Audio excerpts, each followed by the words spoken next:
So let's do question number 5. Bala Murugan furnishes the following information for the year ended 31st of March 2018. Now these are the particulars which have been given for the year. First, under the head income from business, there was a loss of 1,35,000. Then second, under the head income from house property, there was a loss of 15,000. Then he won lottery. So lottery winning, the gross amount is 5 lakhs. Speculation business loss was 1 lakh. Then he earned some salary. So income by way of salary was 60,000. Then there was a long-term capital gain of rupees 70,000. Now compute his total income, tax liability and advanced tax obligations. So here we have to compute his total income, then find out his tax liability and also the advanced tax obligations. Now let us compute the total income of Bala Murugan for the year ended 31st of March 2018. Let's start with salaries. Now he earned a salary of rupees 60,000. Now since he has suffered a loss from house property, it will be allowed as a set-off. Now it is allowed under inter-head set-off of losses. Now we know that loss under head house property can be set off against the income under any other head only to the extent of rupees 2 lakhs. But since the loss is 15,000, so entire loss will be allowed as a set-off. So that means his net salary after set-off of loss from house property will be 45,000.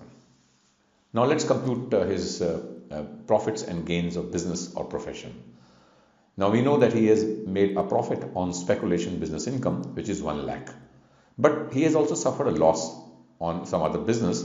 So that loss will be allowed fully, and it is an inter-source set-off of losses which are allowed under the income tax provisions.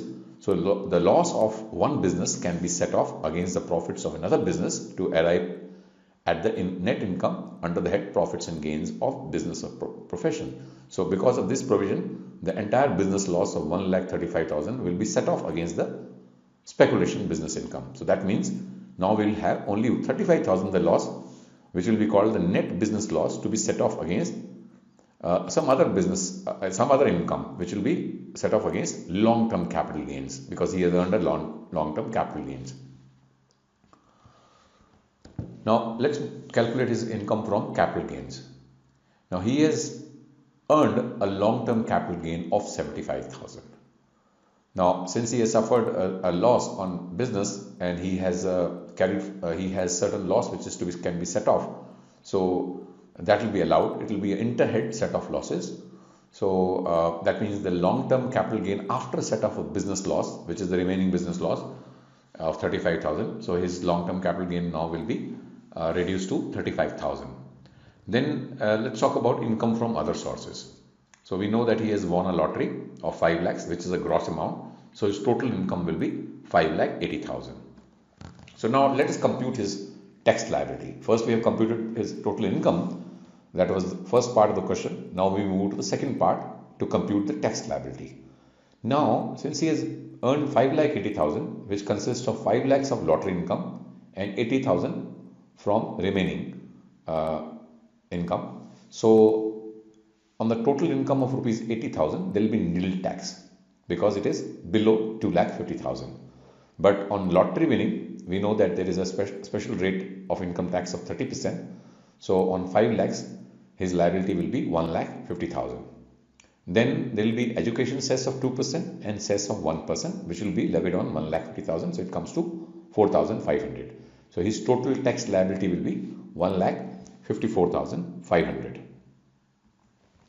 Now here we must talk about the third part of the question, which is advanced tax obligation. Now the assessee will have no advanced tax obligation because his liability is less than rupees 10,000. As we know that as per the provision, if the liability is less than 10,000, then the advanced tax liability is not attracted. So let's read this. The assessee need not pay advanced tax since the total income, excluding lottery income, liable to tax is below the basic exemption limit. Further, in respect of lottery income, tax would have been deducted at source at the rate of 30% under section. Since the remaining tax liability of rupees 4,500 that is the total tax liability we calculated is 1,54,500 minus the tax which has been deducted at source, which is rupees 1,50,000, is less than 10,000. So advance tax liability is not attracted. Now further, there are two more notes here. Now we know that there is a basic exemption limit which is given to an individual and tax is leviable only after that.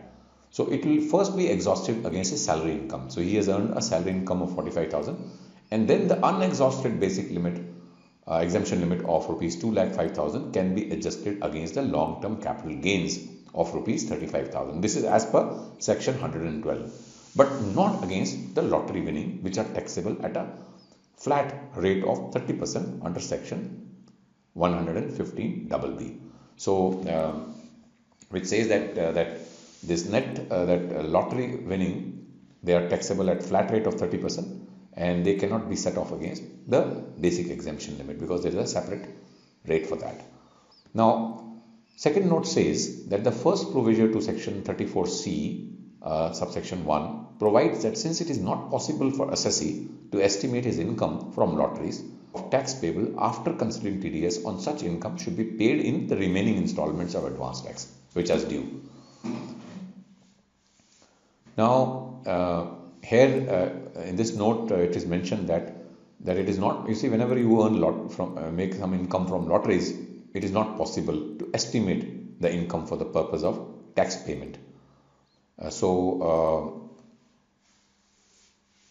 let's read again this note. The first proviso to section 34C provides that since it is not possible for the assessee to estimate his income from lotteries, the entire amount of tax payable after considering TDS on such income should be paid in the remaining installments of the advance tax which are due.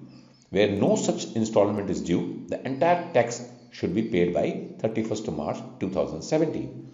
The first proviso to section 234C would be attracted only in case of non-deduction or short deduction of tax at source.